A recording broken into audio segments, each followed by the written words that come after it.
Okay, well, I had mentioned in the end of the last lecture that I had a very interesting example to show you here in regards to the difference between religious anti-Semitism and racial anti-Semitism.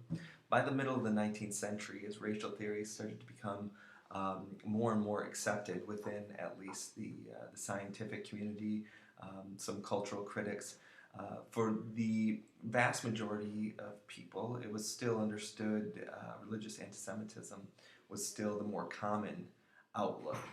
Racial anti-Semitism really wouldn't hit its stride until the 20th century in terms of it becoming more and more of a mass popular movement. Late 19th century, perhaps we should say.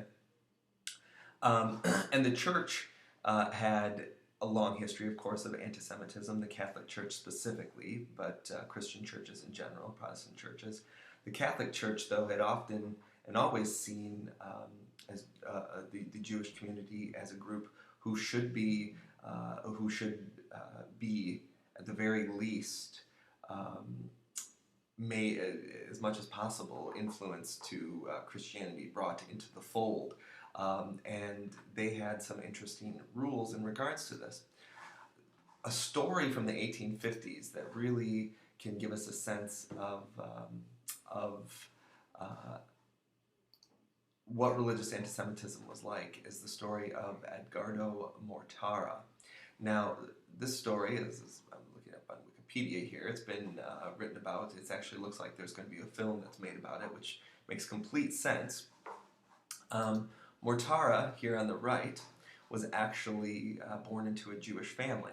And when he was a very small boy, living right outside the Vatican City in Rome, he got very sick when he was about 4 or 5 years old. He was very, very sick. And of course, this is in the 1850s when a sickness, a fever, could be deadly. And it looked like one night that he was not going to make it. It looked like he was going to die.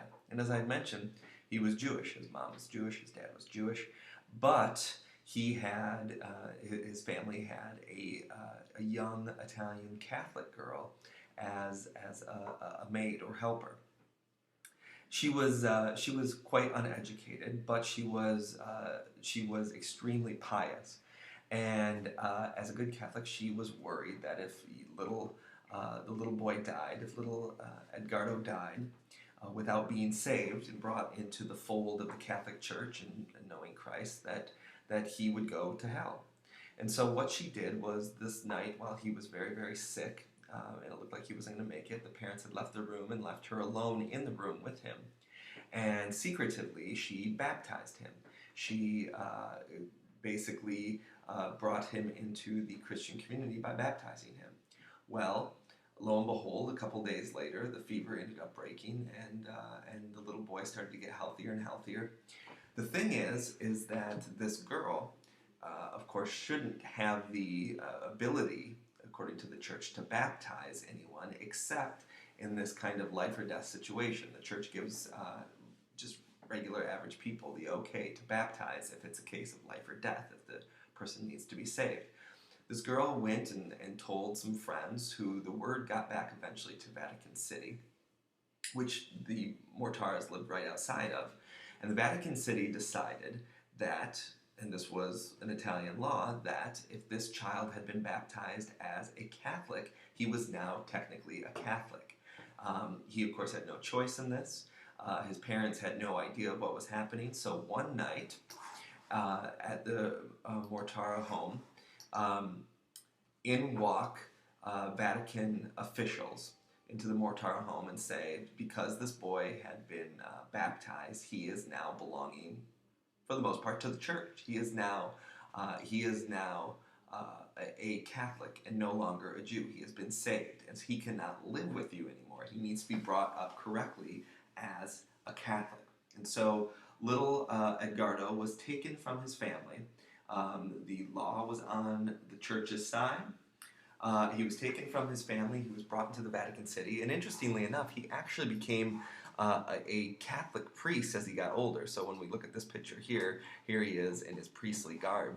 And strangely enough, he became kind of a little pet as a boy to Pope Pius IX. It was a very strange relationship. The point of this story, though, of course, Edgardo ends up, right, when he was a boy, he's brought into the Catholic fold, and he is raised Catholic and what he knows is being Catholic, and he is now, when he dies, he's Catholic and he's Italian and he is not Jewish any longer. It is a choice that he has made. It's his environment. This is what the church believed. As soon as he is baptized, the sin, quote unquote, of being Jewish is washed away and he is now Catholic. The thing is, of course, about this is that this is a case of religious anti-Semitism. This is this idea that it is a culture. It is not a race because in terms of what we will see with racial anti-Semitism, and when we get into, of course, to the Nazi era and Hitler's ideas, is that Judaism, Jewishness, is not just a culture. It is not just a religion. In fact, the culture and religion are based upon, they are formed by the Jewish identity, the Jewish blood. So all of the different traditions, all the different rituals, all the things that are identified as being quote unquote Jewish are actually because of the bloodlines of the Jews. Now, of course, you can't wash away this, right? You cannot baptize this. In fact, right, for, as we'll see, Nazi racial laws, somebody like Edgardo Mortara would have fulfilled the state's definition of a Jew, no matter what the church thought. The church could say, no, no, no, he's not Jewish anymore. The state, racial anti-Semites would say it does not matter. There's no escaping it. You cannot get away. A good example of this, and so we, today, of course, when we're talking about the Jewish community, there's still people who, argue, is it a racial grouping, is it an ethnic grouping, or is it just simply a cultural, religious grouping? Our ideas of race in the United States, of course, at this point in time, again, we think of ourselves, and we don't like to think of ourselves as believing in this kind of biological, absolute idea of race, and we've moved beyond it in many places, but seeing it instead of being cultural, but we still have a sense of it. We still feel sometimes down deep that this is the truth, that there's something absolute about this. And the example I give is, for instance, what if tomorrow I decided I wanted to be Japanese? Now, in terms of the culture, in terms of the traditions, in terms of everything that we recognize as being Japanese, with environmental aspects, I could learn the language, I could speak it fluently, I could love Japanese culture, I could be unbelievably well versed in it. And I went so far, imagine I went so far with modern day surgery, I decided I wanted to not just have every aspect of Japanese culture being surrounded by it. I wanted to look Japanese. I got hair implants, right, with straight, dark hair. I went into a plastic surgeon, got certain tint put into my skin, did different things, different cut here, different cut there, and I walk out of the place and I look Japanese. If I met you on the street, you would say, well, this person is Japanese, right? This is, of course, Asian in terms of our racial views in the United States. Okay, so what if I walk in tomorrow and I have these different Japanese-looking traits into class? You'd see me last week, you had said that I am, quote-unquote, white. I have a European background. Now I walk in, I can speak Japanese, I know all about Japanese culture, and not only that, but I even look Japanese. For most people, when I ask this, of course, most people say, well, yeah, but you're not really Japanese, you're not really Asian.